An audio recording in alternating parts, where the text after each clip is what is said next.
Assalamualaikum warahmatullahi wabarakatuh. A'udzubillahi minasyaitonir rajim. Bismillahirrahmanirrahim. Alhamdulillahilladzi hadana li hada wa ma kunna linahtadiya laula an hadanallah. Laqad ja'at rusulu rabbina bil haqq wa nudu an tilkumul jannatu uristumuha bima kuntum ta'malun. Asyhadu an la ilaha illallah wa asyhadu anna Muhammadan abduhu wa rasuluh sallallahu alaihi wasallam wa ala alihi wa ashabi amma ba'd. Para bapak ibu sekalian, di sini saya akan memberikan beberapa penjelasan dan ingin menjawab tentang beberapa pertanyaan dari bapak ibu sekalian mengenai perihal umroh. Saat itu ada yang menanyakan kepada saya, bapak ibu sekalian, pertanyaannya,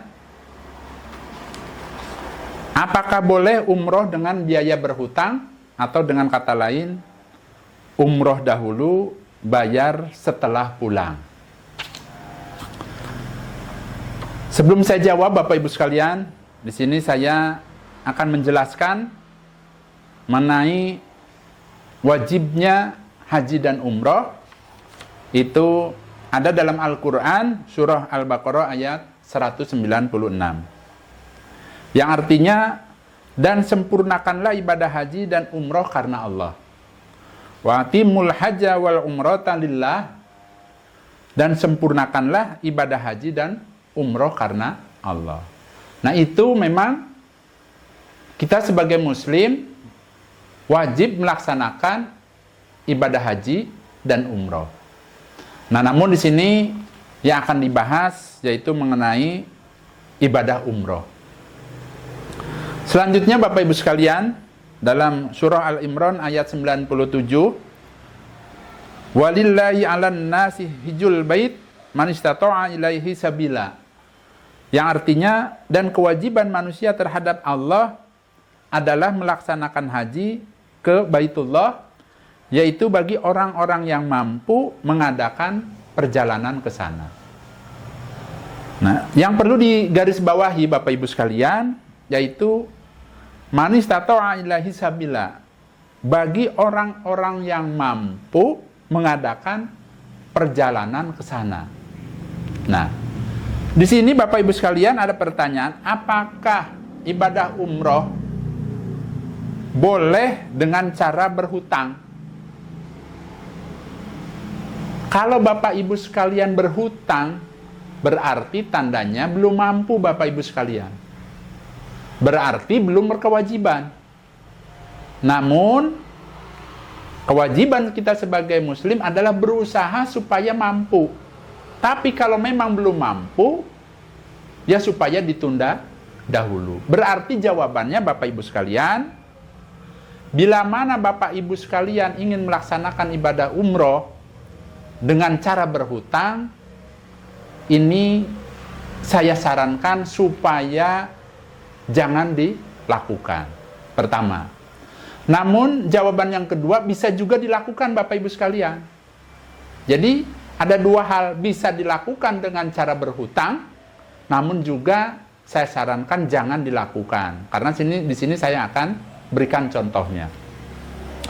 Yang pertama yang saya perlu garis bawahi, yang saya tidak sarankan itu adalah kita ingin melaksanakan ibadah umroh namun berusaha menghutang. Nah, ini saya tidak sarankan. Mengapa demikian Bapak Ibu sekalian? Yang pertama Bapak Ibu sekalian, ya, kalau kita berusaha, ya, namanya berusaha ingin melaksanakan ibadah umroh namun dengan cara berusaha cari hutang pinjam, saya tidak sarankan. Alasannya Bapak Ibu sekalian, yang pertama, ya, umroh itu tidak perlu mengantri, tidak seperti ibadah haji Bapak Ibu sekalian. Nah, jadi bahkan kalau biayanya sudah cukup, ilmunya sudah cukup, semuanya sudah cukup, itu pun waktunya bisa disesuaikan dengan keinginan kita.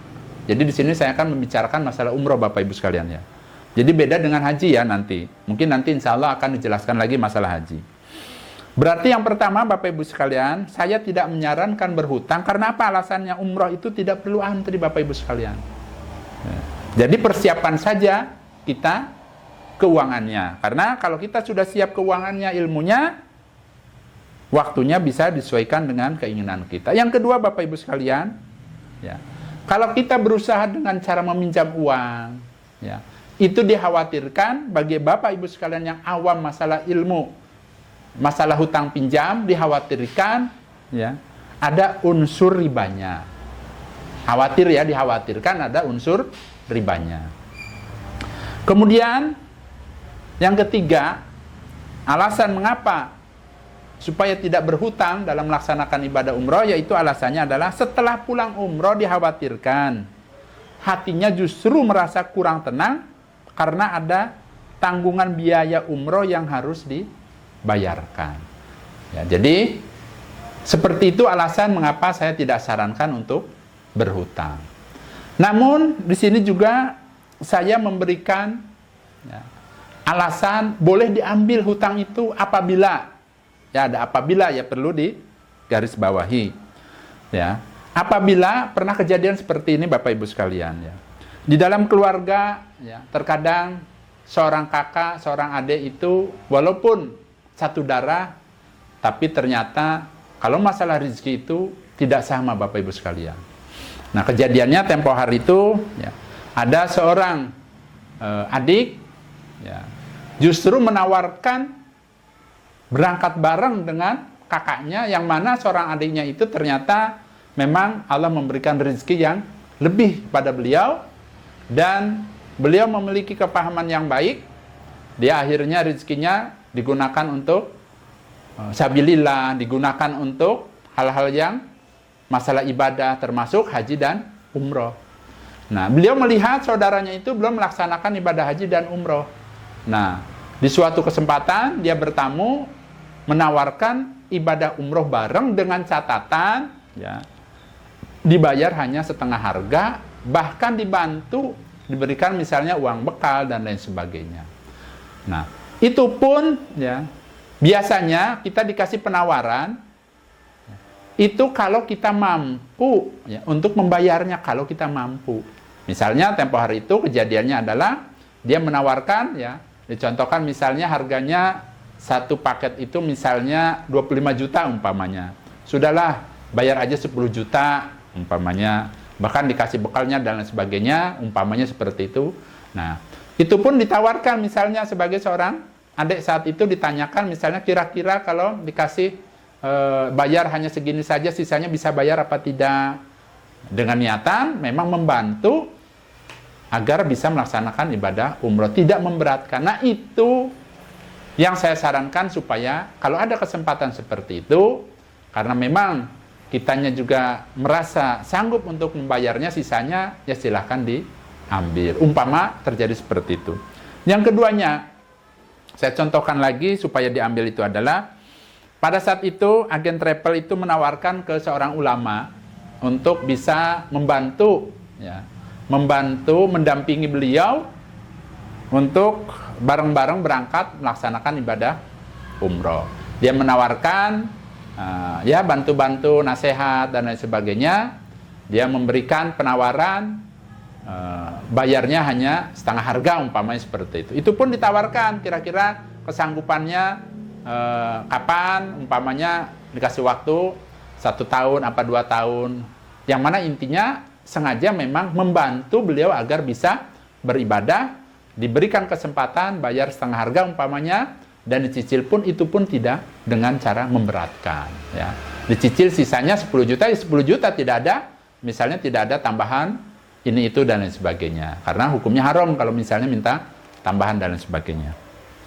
Nah, itu yang saya sarankan supaya diambil. Namun kalau Bapak Ibu sekalian ya sengaja ingin melaksanakan ibadah umroh namun dengan cara hutang pinjam dan lain sebagainya, saya tidak menyarankan untuk melakukan hal seperti itu Bapak Ibu sekalian.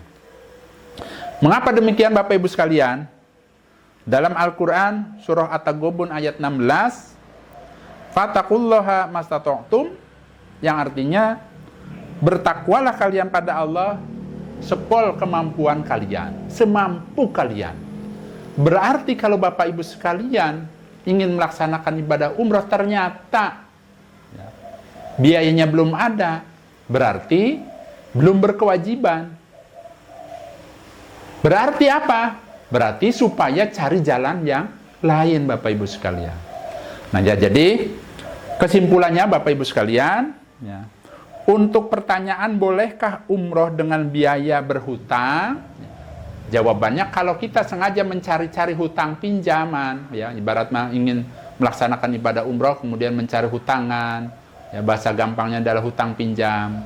Nah, itu saya sangat menyarankan supaya jangan dilakukan, ya, terkecuali yang tadi saya sudah terangkan.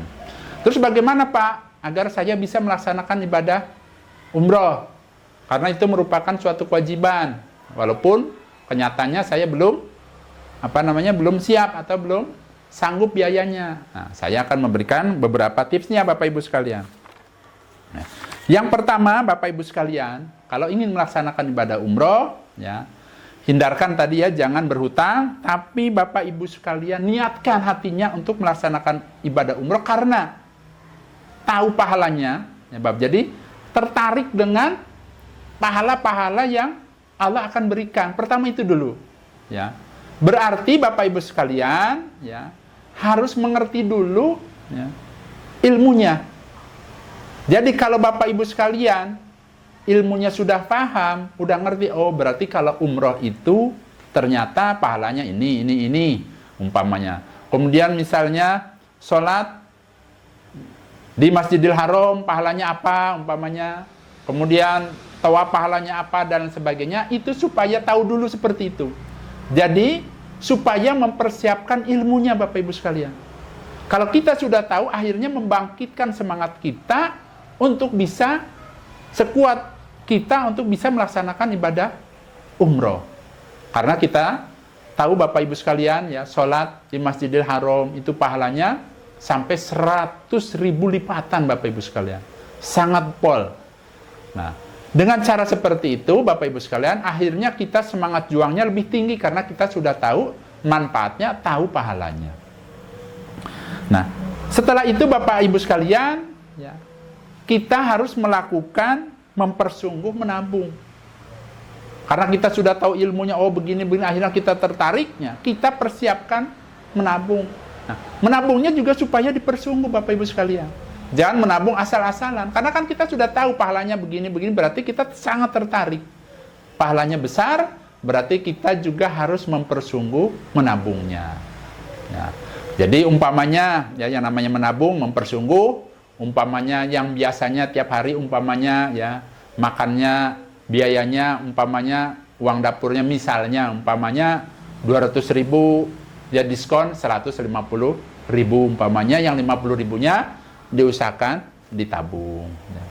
Janganlah Bapak Ibu sekalian pernah mendengar di berita mungkin, ya, ada seorang pemulung sampai bisa mengumpulkan uang, bahkan bisa membeli seekor sapi karena dia tahu pahalanya.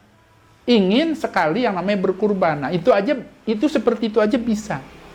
Nah, berarti Bapak Ibu sekalian, ya, apalagi di sini masalah umroh itu banyak sekali pahalanya. Selain umroh, nanti di sana kita banyak ibadah yang lainnya, tawaf, kemudian sholat, kemudian juga ibadah-ibadah yang lainnya, ya, lipatan pahalanya sangat pol, sangat besar sekali. Nah, dari situ berarti tinggal dari diri kitanya supaya mempersungguh menabungnya. Kemudian yang terakhir, Bapak Ibu sekalian, tip dari saya yaitu supaya dipersungguh doanya. Ya, ilmunya kita sudah dapat, doa-doanya sudah hafal dan lain sebagainya, kemudian kita persungguh nabungnya. Yang terakhir supaya dipersungguh doanya. Minta kepada Allah rizkinya, kesehatannya, ya, ilmunya, semuanya minta kepada Allah supaya terlaksana keinginan kita untuk bisa melaksanakan ibadah umroh. Caranya bagaimana Pak? Caranya bangun pada saat sepertiga malam yang akhir, ya. Sholat malamnya, ya, dipersungguh. Silahkan minta kepada Allah agar dikabul, agar keinginan kita untuk bisa melaksanakan ibadah umroh bisa terlaksana. Jadi betul-betul dipersungguh.